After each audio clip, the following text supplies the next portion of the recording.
Hello दोस्तों, स्वागत है आपका हमारे चैनल द पूजा शो में।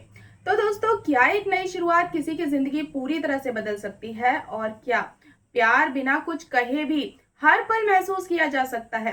आज के एपिसोड में तुम देना साथ मेरा में कुछ ऐसा ही देखने को मिलेगा, जहां अपराजिता ने आजादी की तरफ अपना पहला कदम बढ़ाया, लेकिन दूसरी तरफ रक्षित का प्यार उसके और भी गहरा होता चला गया।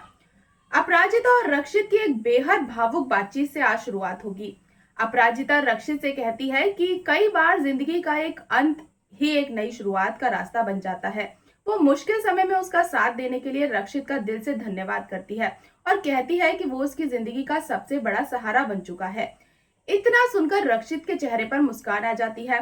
खुशी में अपराजिता उसे मिठाई खिलाती है, लेकिन तभी रक्षित मजाक मजाक में पूछता है क्या उसके पास उसे देने के लिए कुछ और भी है। उसके सवाल में छिपा प्यार साफ दिखाई देता है, लेकिन अपराजिता कुछ समझ नहीं पाती और वहां से चली जाती है। जाते जाते वो ये सोचती है कि आखिर रक्षित इन दिनों इतना अजीब व्यवहार क्यों कर रहा है। उधर ऑफिस में अपराजिता की नई जिंदगी की शुरुआत आसान नहीं रहने वाली थी।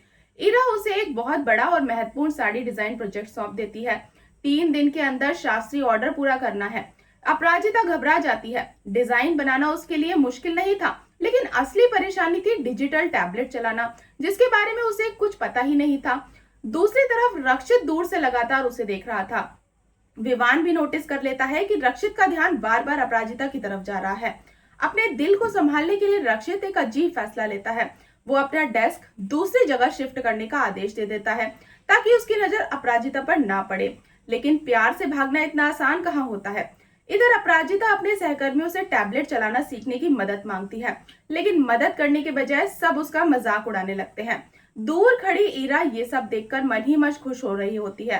और तभी दूर खड़ी ईरा ये सब देखकर मन ही मन खुश हो रही होती है और तभी ईरा एक नई चाल चलती है। ऑफिस की कॉफी मशीन खराब हो जाती है और वो सबके सामने कह देती है कि एक नए कर्मचारी को सभी को चाय पिलानी चाहिए।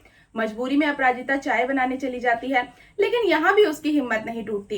जब रक्षित ये सब देखता है तो तुरंत पेंट्री में पहुंच जाता है।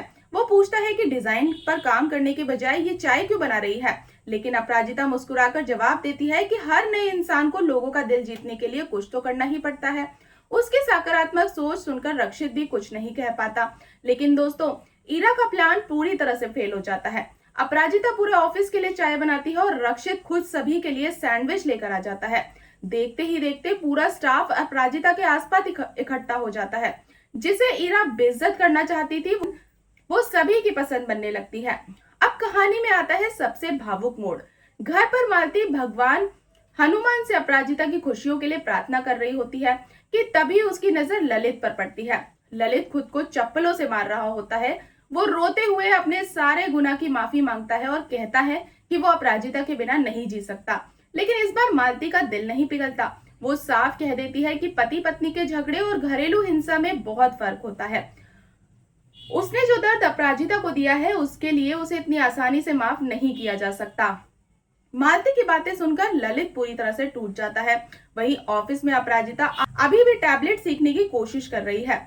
रक्षित उसकी परेशानी देखता है और बिना कुछ कहे उसकी मदद करने लगता है। वो पास खड़े होकर टैबलेट के सारे फंक्शन दिखाता है ताकि अपराजिता देखकर सीख सके। अपराजिता उसकी चाल समझ जाती है और मुस्कुराते हुए पूछती है कि वो सीधे सीधे मदद क्यों नहीं कर सकता। दोनों के बीच की ये प्यारी नोकझोंक उनकी बढ़ती नजदीकियों को और भी मजबूत बना देती है।